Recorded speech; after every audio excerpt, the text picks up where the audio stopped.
Meet Chad. Chad is a stud. He makes $85,000 a year.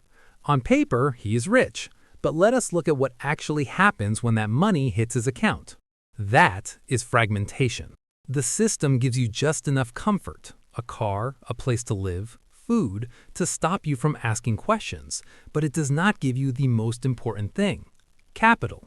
You are just a waypoint for money. It enters your account and immediately leaves for your landlord, the bank, and the car dealership. You are a guaranteed revenue stream for everyone, except yourself. But then Chad gets a raise. Now he's making $100,000. Surely he is set now, right? No.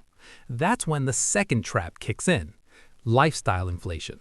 And so Chad moves. His rent jumps from $1,200 to $1,800. The payment for the new car leaps to $600. And you know the funniest part? Chad's stress level stayed exactly the same.